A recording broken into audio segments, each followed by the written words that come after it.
3951 Mount Albertine in San Diego. Going to start my video inspection here underneath the eaves. The eaves are made up of fascia, and then we got rafter tails, we got starter board, and in the front of the house we have beam tails that I'll show you. But over here on the south facing roof slope we have the worst kind of wear and tear and sun damage. Most of this wood actually does still look good. It's just a little bit of sun damage and needs a fresh coat of paint. And so I'm not expecting a ton of wood repair, but we'll work our way around the house and kind of show you what I'm talking about here at the back of the home. So anytime we see that, it's kind of a judgment call on whether we want to replace it or not. If we want to keep keep the cost down as much as possible, then something like that could stay. It'll be your decision on whether or not we want to get rid of it. This all looks okay. We've got under eave vents that allows cool air up into the attic space, and then it's the whirlybirds or the ridge vent or whatever ventilation method up on the roof it will allow the hot air out. These gable end vents don't do a great job of moving air in and out of the attic space. The ridge vent will do a much better job. Really nice air conditioning system you added here. So I think that's our first rafter tail that needs to be replaced there. And then anytime we see a little bit of rot up on what is called the starter board, right here underneath this drip edge, you can see that little piece of rot. So when the roof comes off, that'll look much bigger, and this whole first board will need to be replaced. So the starter board's about $8.50 a foot, and there might be, could be 50 or 100 feet of starter board that needs to be replaced. All these are rotten here, will need to be replaced. This 4x8 that has the corbel cut end, because it's on the front of the home and it's what you see, I probably wouldn't seam it. I would probably replace it all the way to the ridge there, because that'll look the nicest. If it was on the back of the house or hidden on the side of the house, well, then we could seam it and just replace a little chunk. But because it's right here at the entryway or right at the front of the house, I'd probably replace the whole thing. Here we can see more rotten starter board there.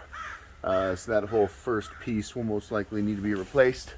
Let's go ahead and get up on the roof, show you what we're working with up there. And then, actually another one here. This wood repair is probably somewhere around the moderate description is what I give it. It's not mild. Could easily add up to a couple grand after all said and done. This is a high quality shingle. It's really nice and thick. The front of the house probably has the least wear and tear, but we do begin to find some issues. Looks like a lot of like staple gun staples were used maybe in the past for Christmas decorations, things like that. But even worse than that is we see holes in the shingles where the nail has backed out and left a hole. And each one of these that we find is allowing water into this roof and definitely creating little problems here and there. But the more we look, the more we find. So when I first got on this roof, I was gonna potentially suggest that it still had a couple of years of life left in it.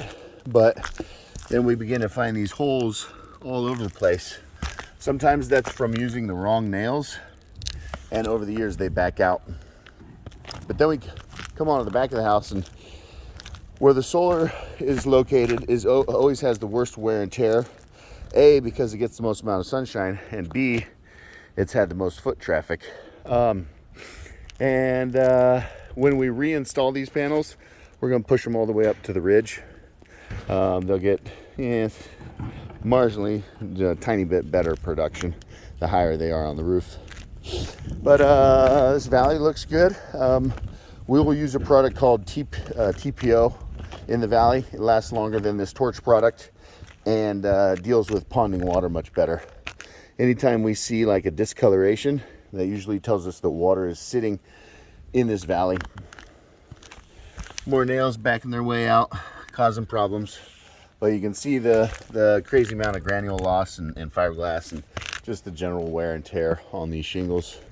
Over on the addition, these shingles are newer. but we've got a lot of the same issues, a lot of exposed nails that are all creating little problems here and there, creating little cancer spots around the roof. Another exposed nail. So you know, yeah, originally I was going to say, hey, you might have another 2-3 years left of life in this thing, but after finding all that stuff, I would only suggest a complete re-roof.